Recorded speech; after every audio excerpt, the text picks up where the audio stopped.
सभी भाइयों बहनों के आपके अपने चैनल वाईसीटी बुक्स में एक बार फिर से स्वागत है। प्लीज़ जो अभी तक हमारे चैनल को सब्सक्राइब नहीं किए होंगे जरूर सब्सक्राइब कर लेंगे। उसके बगल में बेल आइकन उसी पे दबा देंगे जिससे कि नोटिफिकेशन आप लोगों के पास पहुंच जाया करेगा। देखिए, मैं आप लोगों के लिए डेली करंट अफेयर्स की वीडियोस प्रोवाइड करता हूं। उसी कड़ी में आज 16 जून के जितने भी करंट के क्वेश्चन थे, इंपॉर्टेंट क्वेश्चन, सारे क्वेश्चन को इसमें कवर किया गया है। अगर आप इसकी पीडीएफ डाउनलोड करना चाहते हैं तो हमारे टेलीग्राम ग्रुप पर जुड़कर आसानी से इसकी पीडीएफ प्राप्त कर सकते हैं। टेलीग्राम का लिंक आप लोगों को डिस्क्रिप्शन में, वीडियो को डिस्क्रिप्शन में, वहाँ पे आप लोगों को मिल जाएगा। ठीक है, तो चलिए देर ना करते हम लोग आज का सेशन स्टार्ट करते हैं और पहले क्वेश्चन को लेते हैं। देखिए, थोड़ा सा क्वेश्चन कट हो गया है। क्वेश्चन क्या दिया हुआ है कि हाल ही में भारतीय रेलवे ने स्क्रीनिंग करने के लिए किस नाम का रोबोट लॉन्च किया है। पूछा जा रहा है कि हाल ही में भारतीय रेलवे ने स्क्रीनिंग करने के लिए किस नाम का रोबोट लॉन्च किया है। तो इसका राइट आंसर क्या हो जाएगा? तो इसका राइट आंसर जो हो जाएगा क्या हो जाएगा? कैप्टन अर्जुन हो जाएगा। ठीक है, तो कैप्टन अर्जुन नाम का रोबोट अभी हाल ही में लॉन्च किया गया है। देखिए, हम राइट थोड़ा सा जूम करके दिखा दे रहे हैं आप लोगों को। थोड़ा सा क्वेश्चन में प्रिंटिंग हो गया है, थोड़ा सा इधर उधर हो गया है। ठीक है, तो कैप्टन अर्जुन नामक का अभी क्या किया गया? रोबोट लॉन्च किया गया है। और किसके द्वारा किया गया है? तो भारतीय रेलवे के द्वारा किया गया। याद रख लीजिएगा, भारतीय रेलवे के द्वारा इसे किया गया है और इसका नाम रखा गया है कैप्टन अर्जुन। मैं आप लोगों को अदर पॉइंट की मैं बात कर लूँ तो इसके अलावा भी बहुत सारे रोबोट बनाए गए हैं, उसके बारे में हम लोग देख ले रहे हैं। तो त्रिपुरा, याद रख लीजिएगा, त्रिपुरा में वारबोट नाम का एक रोबोट बनाया गया था। क्या? वारबोट नाम का एक रोबोट बनाया गया था। इसके अलावा बात कर ले तो महाराष्ट्र में कौन सा रोबोट बनाया गया था? तो महाराष्ट्र में कोरोबोट नाम का एक रोबोट बनाया गया था। और केरल में क्या बनाया गया था? तो केरल में जो बनाया गया था वो कर्मी बोट बनाया गया था। कर्मी बोट। तो याद रख लीजिएगा, इस तरह से जितने भी पॉइंट बनते हैं आप लोग जरूर ध्यान दीजिएगा। ठीक है, चलते हैं अगले नंबर क्वेश्चन की तरफ। अगला नंबर क्वेश्चन दिया हुआ कि कोविड-19 के मामलों में सबसे सुरक्षित देश कौन घोषित हुआ है। पूछा जा रहा है कि कोविड-19 के मामलों में सबसे सुरक्षित देश कौन घोषित हुआ है? ब्राजील, स्विट्जरलैंड, चीन और पोलैंड। तो इसका राइट आंसर क्या हो जाएगा? इसका राइट आंसर हम लोग देख ले रहे हैं। तो इसका राइट आंसर हो जाएगा स्विट्जरलैंड। स्विट्जरलैंड अभी हाल ही में सबसे सुरक्षित देश घोषित किया गया है। देखिए, मैं बता दूं सुरक्षित दोस्त घोषित करने का मतलब क्या है। देखिए, यहाँ पे जितने भी मतलब जिस तरह से अगर कोरोना हर राज्यों में फैला हुआ है, हर देश में फैला हुआ है, हर जिले मतलब हर गांव कस्बे में दिन आजकल देख रहे हैं कि फैल गया है। ठीक है, लगभग तो कहीं कहीं पे उसका संशोधन भी कहीं कहीं सही हो रहा है। लेकिन यहाँ पे ये देखा जा रहा है कि कहाँ पे उसका सही तरीके से, सही एकदम मतलब मार्गदर्शन उसका सही तरीके से चल रहा है। ठीक है, कि कोरोना अगर वहाँ पे हो रहा है तो उस पर किस तरह से वहाँ पे इलाज किए जा रहे हैं, वहाँ पे साफ सफाई से कितने ध्यान दिया जा रहा है, लोगों के द्वारा कितना उसका पालन किया जा रहा है। तो वही चीज़ को इसमें घोषित किया गया। अच्छा, स्विट्जरलैंड से संबंधित एक पॉइंट और भी आप लोगों को याद आ रहा होगा। क्या आ रहा होगा? एकदम ऐसे ही आधा सा से ही है संबंधित। स्लोवेनिया जो देश था उसके द्वारा क्या किया गया था? प्रथम कोरोना मुक्त होने वाला देश था। ठीक है, तो ये भी पॉइंट है इंपॉर्टेंट, जरूर ध्यान दीजिएगा। चलते हैं अगले नंबर क्वेश्चन की तरफ। अच्छा, बात कर लें इसकी थोड़ी सी, इसकी कैपिटल क्या है? तो इसकी कैपिटल बर्न है। और यहाँ की फिलहाल में मुद्रा की क्या जानते हैं? तो स्विस फ्रांक। कौन है? Swiss franc. और सिमोनेटा सोमेरुगा जो है फिलहाल में यहाँ की अभी प्रेसिडेंट के रूप में बने हुए हैं। ठीक है, चलते हैं अगले नंबर क्वेश्चन को देख ले रहे हैं। अगले नंबर क्वेश्चन दिया हुआ है कि हाल ही में किस राज्य सरकार के द्वारा घर घर निगरानी एप्लीकेशन को लॉन्च किया गया या ऐप को लॉन्च किया गया है। तो इसका राइट आंसर क्या हो जाएगा? इसका राइट आंसर जो हो जाएगा अभी हाल ही में पंजाब सरकार के द्वारा घर घर निगरानी एप्लीकेशन को लॉन्च किया गया है। अच्छा, इसके अंतर्गत होगा क्या? ये भी इंपॉर्टेंट बन जाता है। तो देखिए, आप लोगों को नाम से ही पता चल जा रहा है घर घर मतलब निगरानी। तो यहाँ पे क्या किया जाएगा? प्रत्येक गाँव, प्रत्येक कस्बों, प्रत्येक जिलों में सभी घरों घरों में जाकर क्या किया जाएगा? स्क्रीनिंग किया जाएगा, जांच किया जाएगा। ठीक है, तो इस तरह से जैसे कि आप लोगों को पता होगा कि कुछ दिन पहले ही मैंने बताया था कि टीम 11 जो गठन किया गया था। तो टीम 11 किसके लिए गठन किया गया था और क्या कर रही थी? तो इसके लिए पूल टेस्टिंग स्टार्ट किया गया था टीम 11 के द्वारा।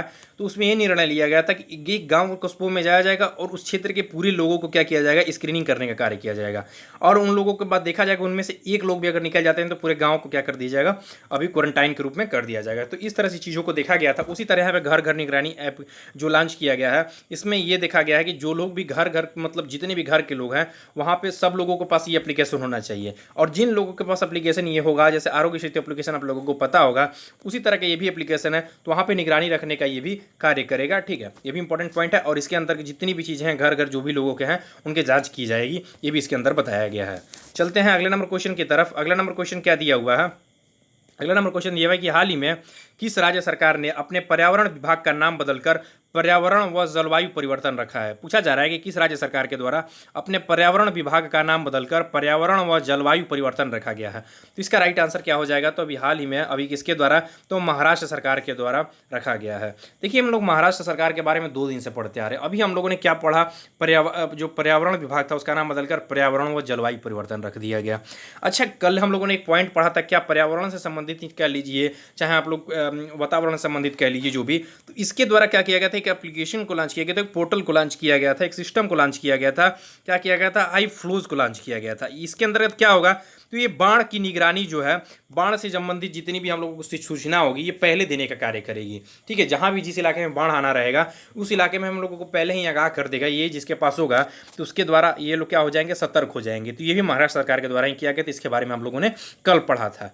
ठीक है, चलते हैं अगले नंबर क्वेश्चन की तरफ। अगला नंबर क्वेश्चन देख ले रहे हैं। अगला नंबर क्वेश्चन क्या दिया हुआ कि हाल ही में CSIR ने दवा आदि की आपूर्ति के लिए किस पोर्टल की शुरुआत की है? पूछा जा रहा है कि CSIR ने दवा आदि की आपूर्ति के लिए किस पोर्टल की शुरुआत की है? तो इसका राइट आंसर क्या हो जाएगा? अभी आरोग्य पथ।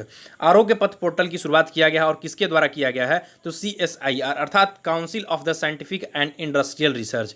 मैं फिर से रिपीट कर दे रहा हूँ, ये जो पॉइंट है ना, आप लोगों को पूरे कोविड-19 में देखने को मिला है। ठीक है, तो इसी तरह ये पॉइंट बहुत ज़्यादा इंपॉर्टेंट हो जाता है। तो इसका राइट आंसर क्या हो जाएगा? इसका फुल फॉर्म क्या हो जाएगा?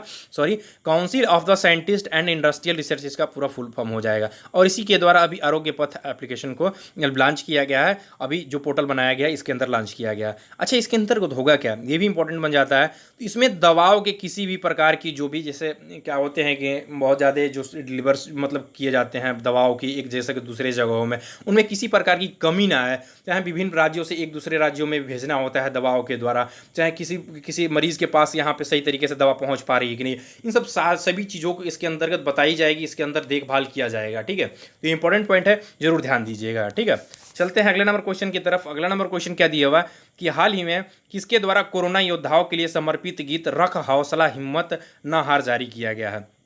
बहुत इंपॉर्टेंट पॉइंट है। क्या दिया हुआ है कि रख हौसला हिम्मत न हार, ये किसके द्वारा गीत जारी किया गया? तो अभी हाल ही में ITBP के द्वारा जारी किया गया। ITBP जनरली लोगों को पता होगा कि एक हमारी फोर्स है। तो बात कर लें कि ये क्या, इसका पूरा फुल फॉर्म क्या होता है? तो इंडो तिब्बत बॉर्डर पुलिस। कौन सा होता है? इंडो तिब्बत बॉर्डर पुलिस इसका पूरा फुल फॉर्म होता है। और बात कर लें कि इसकी स्थापना कब हुई थी? तो 24 अक्टूबर। यहाँ से आप लोगों को एक दिमाग में ख्याल आ जाना चाहिए। 24 अक्टूबर देखते हैं, 24 अक्टूबर 1962 को इसकी स्थापना हुई थी। 24 अक्टूबर को किस चीज़ की स्थापना हुई थी? आप लोग कमेंट में आंसर बताइएगा। ये इंपॉर्टेंट पॉइंट बन जाता है बहुत ज़्यादा। बात कर लें कि इस ITBP का हेडक्वार्टर कहाँ पे है? तो इसका हेडक्वार्टर जो है वो कहाँ पे है? तो न्यू दिल्ली में इसका हेडक्वार्टर है। ठीक है, चलते हैं अगले नंबर क्वेश्चन की तरफ। अगला नंबर क्वेश्चन देख ले रहे हैं हम। अगला नंबर क्वेश्चन दिया हुआ है कि हाल ही में HDFC के कार्यकारी निदेशक किसे चुना गया है? पूछा जा रहा है कि HDFC के कार्यकारी निदेशक के रूप में किसे चुना गया है? तो इसका राइट आंसर क्या हो जाएगा? अभी हाल ही में कैजाद भरूचा को चुना गया है। किसको? कैजाद भरूचा को अभी HDFC के कार्यकारी निदेशक के रूप में चुना गया है।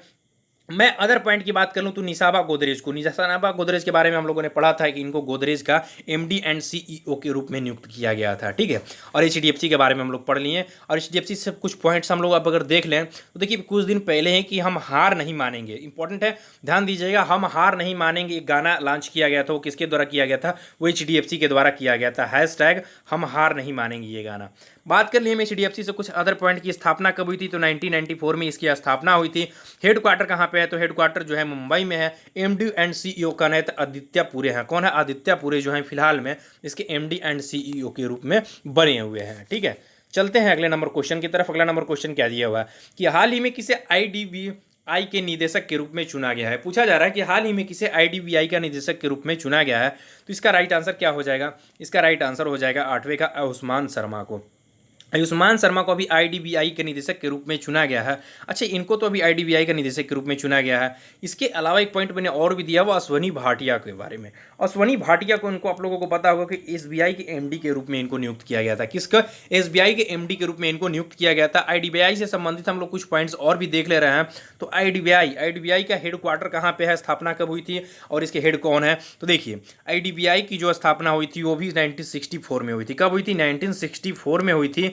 और बात कर लें कि इसका हेडक्वार्टर कहाँ पे? तो इसका हेडक्वार्टर मुंबई में है। और इसके एमडी एंड सीईओ कौन है, तो राकेश शर्मा है। कौन है, राकेश शर्मा जो है एमडी एंड सीईओ के पद पे बने हुए हैं। ठीक है, चलते हैं अगले नंबर क्वेश्चन की तरफ। अगला नंबर क्वेश्चन देख ले रहे हैं कि भारत ने किस देश के साथ मिलकर लूनार पोलर एप्लीकेशन मिशन को शुरू करेगा। देखिए बहुत बहुत ही इंपॉर्टेंट पॉइंट है और इस तरह के क्वेश्चन आप लोगों को पेपर में हमेशा देखने को मिलते हैं। देखिए मैं जब भी आप लोगों को बात कर ले रहा हूँ कि योजना से संबंधित हो, सीईओ एमडी से क्वेश्चन हो, और मिशन जो होता है ना, ये सबसे ज़्यादा और भी इंपॉर्टेंट बन जाता है। तो मिशन से क्वेश्चन और भी ज़्यादा देखने को मिलते हैं। तो बात कर लें कि भारत ने किस देश के साथ मिलकर लूनार पोलर एप्लीकेशन मिशन को शुरू करेगा, तो इसका राइट आंसर क्या हो जाएगा, जापान के साथ मिलकर करेगा।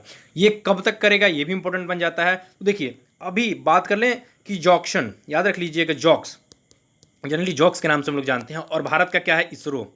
ठीक है, इन दोनों लोगों के द्वारा, इन दोनों लोगों की स्पेस एजेंसी है, इन दोनों लोगों के द्वारा मिलकर क्या किया जाएगा कि इस लूनार पोलर एप्लीकेशन मिशन को लॉन्च किया जाएगा। ये है क्या, ये इंपॉर्टेंट बन जाता है। तो ये एक चंद्र अभियान है, याद रख लीजिएगा एक चंद्र अभियान है, और ये H3 रॉकेट के थ्रू किया जाएगा। पूछा जा सकता है कि किस रॉकेट के थ्रू किया जाएगा, जो H3 रॉकेट के थ्रू इसका क्या किया जाएगा, पीछेपड़ किया जाएगा, इसको प्रक्षेपित किया जाएगा बाहर की तरफ। ठीक है, और ये कब तक कर दिया जाएगा ये भी इंपॉर्टेंट है, तो 2023 तक। तो देखिए मैं फिर से एक बार रिवीजन कर दे रहा हूँ बारी बारी से। देखिए ये किसके साथ मिलकर ये करने वाला है, जापान के साथ मिलकर करने वाला है, और किसके भारत की जो स्पेस एजेंसी है इसरो, और जापान की जो स्पेस एजेंसी है जॉक्स, उसके द्वारा भी किया जाएगा, 2023 तक किया जाएगा। और ये एक चंद्र अभियान मिशन है, और ये H3 रॉकेट के थ्रू किया जाएगा इसका विक्षेपण। ठीक है, चलते हैं अगले नंबर क्वेश्चन की तरफ। अगला नंबर क्वेश्चन दिया हुआ है कि हाल ही में 15 जून को किस दिवस के रूप में मनाया गया। देखिए मैं बार बार कहता हूं जितने भी दिवस से जब आप लोगों को क्वेश्चन देखने को मिलते हैं तो बहुत ही इंपॉर्टेंट वो पॉइंट बन जाते हैं आप लोगों के लिए।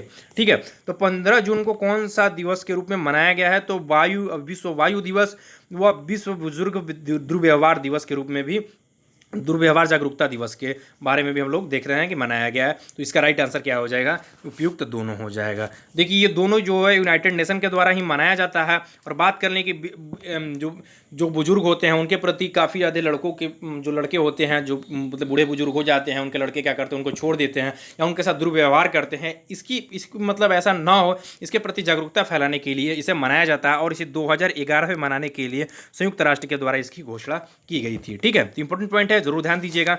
चलते हैं अगले नंबर पॉइंट की तरफ। अगला नंबर कुछ पॉइंट रख लेता हूं, उसे जो भी देख ले रहे हैं उसे भी। हाल ही में पूरी दुनिया से डिजिटल प्लेटफॉर्म होने वाला पहला संगठन भारतीय राष्ट्रीय राजमार्ग प्राधिकरण बना है। पूछा जा सकता है कि अभी कौन सा पूरी तरह से डिजिटल प्लेटफॉर्म बन गया है, तो भारतीय राष्ट्रीय राजमार्ग प्राधिकरण बन गया है। ठीक है, अच्छा आप लोगों को देखिए पूरी तरह से जब कोई भी बात आती है तो आप लोग चिन्ह बना के चीज़ों को याद कर सकते हैं। अभी कोराहड़ शहर को क्या किया गया है, पूरी तरह से 100% सौर ऊर्जा से लेस करने के लिए, मतलब सौर ऊर्जा युक्त करने के लिए बनाया गया था। अभी प्लान बनाया जा रहा है। ठीक है, तो ये भी पॉइंट है, जरूर ध्यान दीजिएगा। चलते हैं हम लोग अगले नंबर पॉइंट को देख ले रहे हैं। अगला नंबर पॉइंट दिया हुआ है कि हाल ही में पाकिस्तान ने अपनी रक्षा बजट में कितने प्रतिशत की बढ़ोतरी की है। पूछा सकता है, तो 12% की बढ़ोतरी की है। कुछ दिन पहले ही मैंने बढ़ाया था कि जो चाइना था तो उसके द्वारा भी अपनी जीडीपी का 6.6% तक अपने जीडीपी का क्या कर दिया गया, बढ़ाया गया था अपनी रक्षा बजट में। ठीक है, चलते हैं अगले नंबर पॉइंट को देख ले रहे हैं। अगला नंबर पॉइंट दिया हुआ है कि हाल ही में अमेरिका ने भारत को कितने उच्च क्षमता के लिए वेंटिलेटर दिए हैं। वह तो 100 उच्च क्षमता के वेंटिलेटर दिए हुए हैं अभी अमेरिका ने भारत को। तो ये इंपॉर्टेंट फैक्ट्स हैं, इसे ज़रूर ध्यान दीजिएगा। देखिए इसकी आंसर की प्रोवाइड की हुई, अगर आप इसकी पीडीएफ डाउनलोड करना चाहते हैं तो हमारे टेलीग्राम ग्रुप वाईसीटी पब्लिकेशन पर जुड़कर आसानी से इसकी पीडीएफ भी प्राप्त कर सकते हैं। तो चैनल से जुड़िए हमारे आप लोग, और चैनल के सब्सक्राइब करने के साथ साथ मैं आप लोगों को एक इंपॉर्टेंट नॉलेज और भी दे दूं कि आप लोगों के लिए वाईसीटी हर प्रकार की बुक्स अवेलेबल कराती है। अगर किसी प्रकार की आप बुक्स को चाहते हैं तो आप आसानी से वहाँ पे जा सकते हैं और बुक्स को परचेज कर सकते हैं। तो चैनल के साथ जुड़िए, बुक्स को परचेज कीजिए, और किसी प्रकार की प्रॉब्लम हो तो आप वहाँ पर कॉन्टेक्ट करके आप जानकारी भी प्राप्त कर सकते हैं। तो वीडियो अच्छा लगे तो लाइक ज़रूर कीजिएगा। थैंक यू दोस्तों, थैंक यू।